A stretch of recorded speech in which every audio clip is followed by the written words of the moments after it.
Salam əziz dostlar, necəsiz? Bugün bibimiz gilə gəlmişik, daha doğrusu uşaqların bibisi gilə gəlmişik.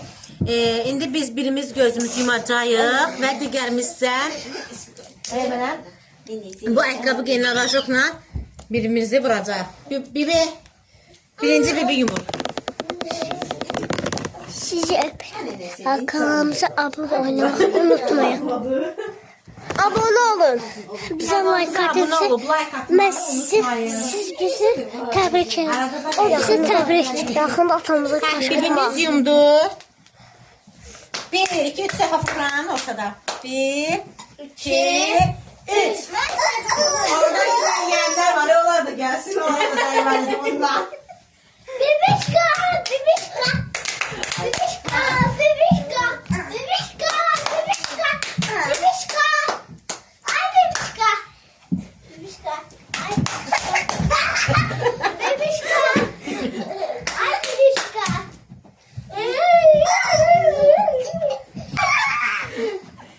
Şimdi bibene deyip, Elişe deyip. Öyle deyip zəhri öptü. Zəhri öptü. En büyük ben dedim. Çoklu.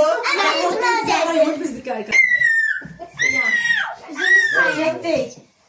Şüphe. Şapallah. Şapallah. 3 dəfə fıran. Şapallah. Hadi. Gibi şapallah. Şapallah. Şapallah. Gibi tamam tamam.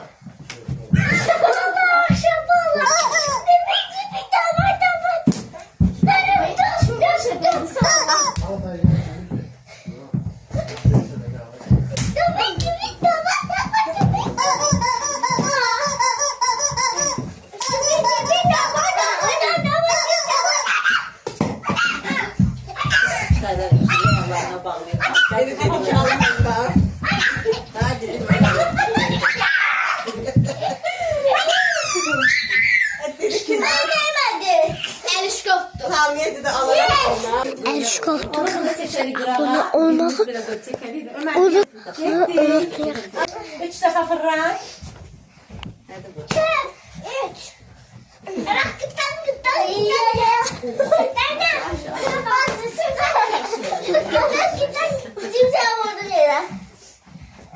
Gördüğünü bir yere gönderiyorlar. Bacaksız. Şapalak şapalak.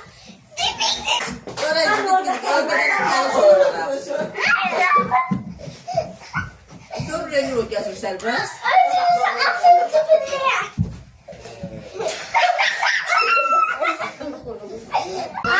Dayan, aç dayan, gel. Uzandırdım seni. Uzandırdım ki suyun içsin istemez. Ayşe gel, Ayşe. Kanalımıza abone olup like atmayı unutmayın.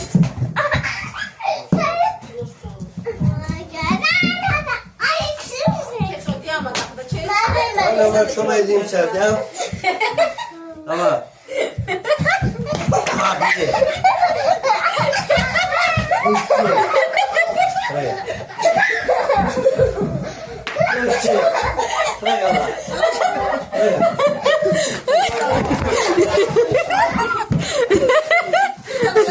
Tamam yuttum. Asas kaldı ya orada. Asası kaldı burada.